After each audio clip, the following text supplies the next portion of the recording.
welcome back in your favorite chapter, Nationalism in India.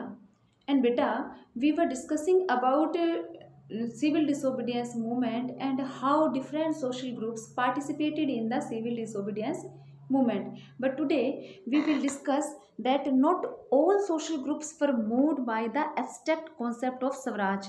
One such group was the nation's untouchable. मतलब कि जितने भी सभी सामाजिक समूह थे सभी स्वराज की धारणा से प्रभावित नहीं थे।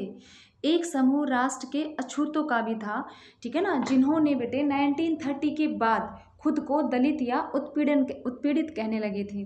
जैसे आपकी फर्स्ट पॉइंट में दिया हुआ है कि untouchables had begun to call themselves Dalit और ओप्रेस्ड, ठीक है ना, अछूत जिन्हें कहा जाता था, अनटचेबल्स जिसे आज हम एससीज बोलते हैं।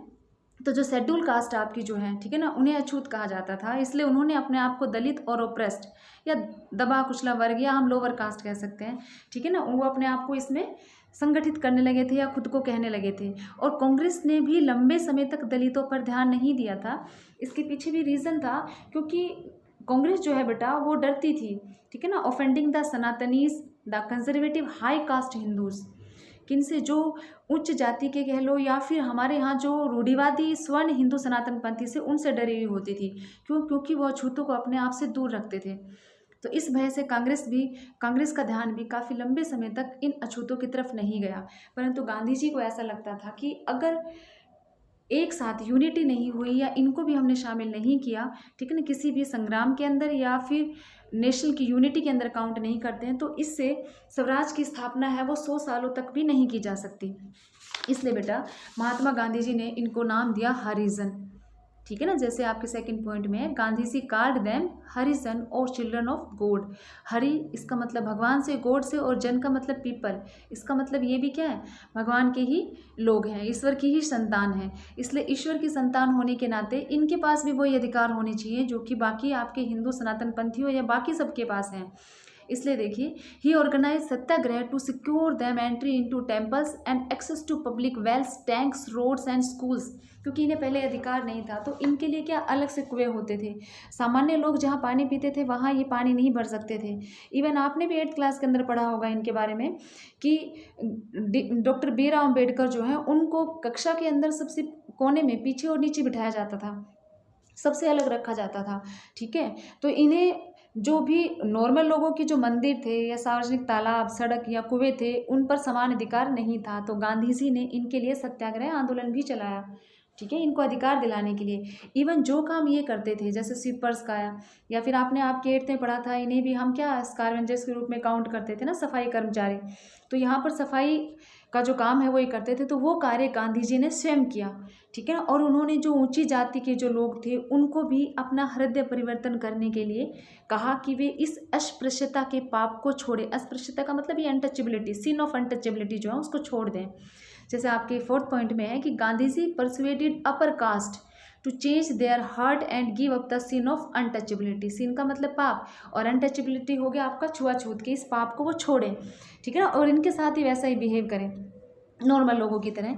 लेकिन धीरे धीरे बेटा जो दलित थे, ठीक है ना, ये जो डिप्रेस्ड या जो ऑप्रेस्ड क्लास थी, इनके जो लीडर्स थे, इन्होंने शुरू किया बिगेन ऑर्गेनाइजिंग देमसेल्व्स, खुद को संगठित करना, एकजुट करना। They were demanding reserve seats in educational institutions, separate electorate for legislative councils. और फिर इन्होंने अपने लिए आरक्षण की मांग भी शुरू करी कि शिक्षा संस्थानों में आरक्षण के लिए आवाज़ भी उठाई और अलग निर्वाचन क्षेत्रों की बात कही, ताकि वहाँ से जो भी आपकी काउंसिल्स हैं, ठीक है ना, उनमें दलितों को ही चुनकर भेजा जा सके। इसे कहा जाता है सेपरेट इलेक्टोरेट। सेपरेट इलेक्टोरेट के अंदर मतलब उनके लिए अलग से एक क्षेत्र होगा, ठीक है ना। आप ये भी कह सकते हो कि मतलब आपका a group of people belonging to the same religion who shall choose a representative from among us themselves to represent them in the legislative, कि आप उन्हीं में से ही एक व्यक्ति को प्रतिनिधि के रूप में चुना जाता है, ठीक है ना, उसी सेम कास्ट में से। तो इसलिए इन्होंने इसकी डिमांड की। और इस डिमांड के पीछे रीज़न था क्योंकि उन्हें लगता था कि political empowerment would resolve the problem of their social disabilities, कि समाज में उन्हें जो अधिकार नहीं थे वो अधिकार उन्हें राजनीति में आने के बाद मिल सकते हैं। तो उनकी जो राजनीतिक सशक्तिकरण जो है वो प्राप्त कर सकते थे, ठीक है। इसीलिए बेटा दलितों की जो पार्टिसिपेशन था सिविल डिसोबीडियंस मूवमेंट है वो सिर्फ लिमिटेड था, कुछ स्थानों पर था। So Dr. Bhimrao Ambedkar organized Dalits into depressed class association in 1930 और इसीलिए उनको अधिकार दिलाने के लिए बेटा भीमराव अंबेडकर ने 1930 में दलितों को दलित वर्ग एसोसिएशन में संगठित किया।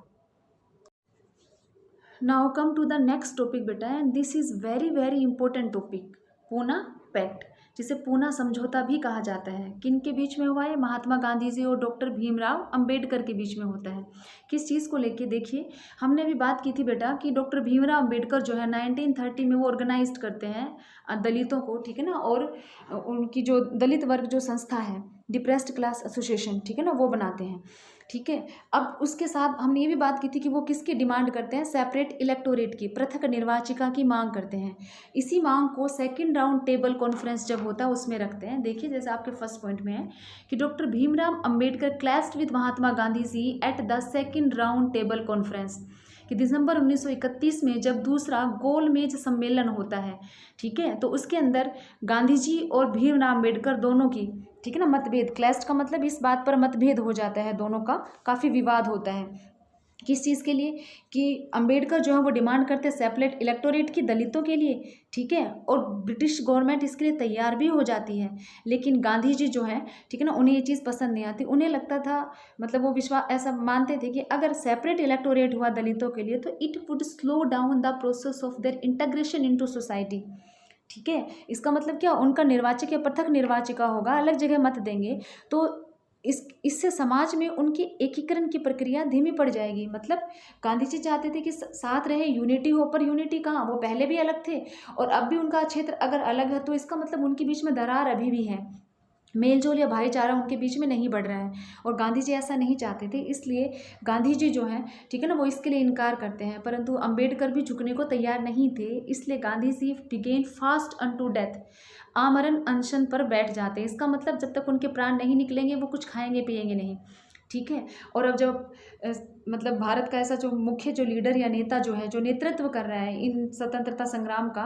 ठीक है ना, वो ऐसे बैठ जाता है तो सब बौखला जाते हैं। इसलिए अंबेडकर को झुकना पड़ता है, ठीक है, और उन्हें गांधी जी की शर्त माननी पड़ती है।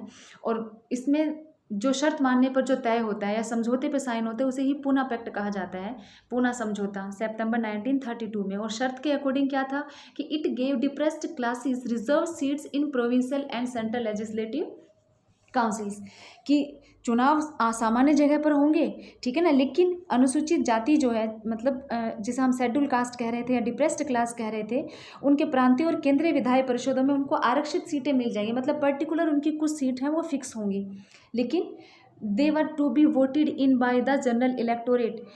इन आरक्षित सीटों के साथ साथ उनके लिए मतदान सामान्य निर्वाचन क्षेत्रों में ही होता रहेगा, ठीक है ना। ये फिक्स हुआ किसमें? पूना पैक्ट में। मतलब उन दोनों के बीच में समझौते को ही क्या कहा गया? पूना समझौता कहा गया। देखिए बेटे, भीमराव अंबेडकर ने तो अपने वर्ग के लिए, अपनी क्लास के लिए सीट रिजर्व कर ली।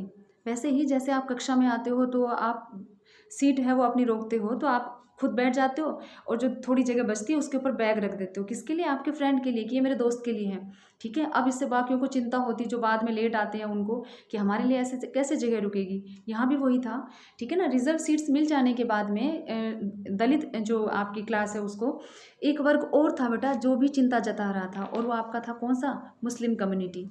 क्यों चिंता जता रहा था बेटा? देखिए, after the decline of non cooperation Khilafat movement a large section of Muslim felt alienated from the Congress, कि जैसे ही जो असहयोगी खिलाफत आंदोलन शांत हो गया था तो मुसलमानों का एक तबका जो कांग्रेस से कटा हुआ महसूस करने लगा था, और धीरे धीरे कांग्रेस जो है वो भी हिंदू महासभा के नज़दीक आने लगी थी, ठीक है ना, ये भी दिखाई देने लगा था। तो each community organize religious processions provoking Hindu Muslim communal clashes and riots in various cities, कि इससे क्या दोनों जो संगठन, मतलब हिंदू और मुस्लिम, इनके भी संबंध खराब होते चले गए, ठीक है ना। ये दोनों उग्र धार्मिक जुलूस निकालने लगे, ठीक है ना, और कई शहरों में हिंदू मुस्लिम सांप्रदायिक टकराव व दंगे भी हुए। मतलब हिंदू और मुसलमानों के नाम पर इनमें आपस में झगड़ा और दंगा भी हुआ।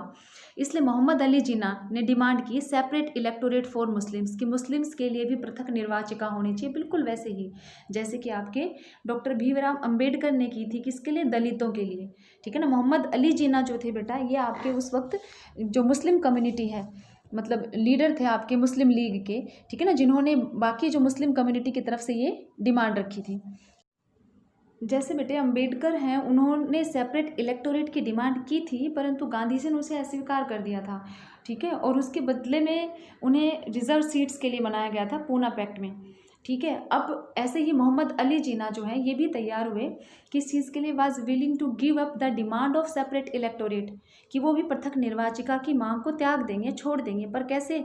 If Muslims were assured reserve seats in the central assembly and representation in Muslim dominated provinces, कि अगर मुस्लिमों को भी जैसे कि दलितों को दी है वैसे ही उन्हें भी अगर आरक्षित सीटें दी जाती है केंद्रीय सभा में, और मुस्लिम बहुल प्रांत मतलब जहाँ ज़्यादा संख्या मुस्लिम्स की है, जहाँ जैसे कि बंगाल और पंजाब में, वहाँ उनकी जो आबादी, उस आबादी के रेशो मतलब उसके अनुपात में प्रतिनिधित्व दिया जाता है, तो वो पृथक निर्वाचिका की मांग छोड़ने के लिए तैयार हैं। मतलब इन्हें भी रिजर्वेशन चाहिए जैसे कि दलितों को मिला। लेकिन जो M.R. जायकर उस वक्त थे हिंदू महासभा से, ठीक है ना, उन्होंने बिल्कुल इसको खारिज कर दिया। Efforts as a compromise at the all parties conference in 1928 की 1928 में एक सर्वदलीय सम्मेलन में हिंदू महासभा के M.R. जायकर ने इस समझौते के लिए प्रयास जो हो रहे थे उसे इसे खुलेआम इसकी निंदा कर दी। ठीक है ना, और उन्होंने इस मुद्दे के समाधान की सारी संभावनाएं भी बिल्कुल समाप्त कर दी। क्यों? क्योंकि उन्होंने माना कि दलितों के साथ तो भेदभाव होता आया है, डिस्क्रिमिनेशन होता आया है, कि उनको हमेशा एक्सप्लॉइट किया गया है। ठीक है ना, शेड्यूल कास्ट को ब्रिटिशर्स ने भी किया, इवन इंडियंस ने भी किया, अपनों ने भी किया। लेकिन मुस्लिम्स जो है ये कमज़ोर तबका नहीं था, ये वीक सेक्शन में नहीं आता था, इसलिए बेटा M.R. जायकर ने इनकी इस डिमांड को बिल्कुल खारिज कर दिया। मुस्लिम्स ने ये जो डिमांड रखी उसके पीछे उनका एक भय मतलब एक डर भी था। ठीक है, उन्हें लगता था कि मेजोरिटी है वो हिंदुओं की है, तो हिंदू कल्चर ही प्रोपोगेट होगी उनकी, और इसके साथ साथ जो मुस्लिम्स हैं, ठीक है ना, उनकी कल्चर या उनकी जो आइडेंटिटी या पहचान है वो कहीं इनके अंदर मिक्स ना हो जाए और डोमिनेट ना करें कौन? हिंदू। ठीक है ना, कि वही उनके ऊपर अपना प्रभुत्व या अपनी संस्कृति ना थोपे। तो इस भय के कारण ये सेपरेट इलेक्टोरेट या रिजर्व सीट्स हैं वो चाहते थे। आपके जो मोहम्मद अली जिन्ना है।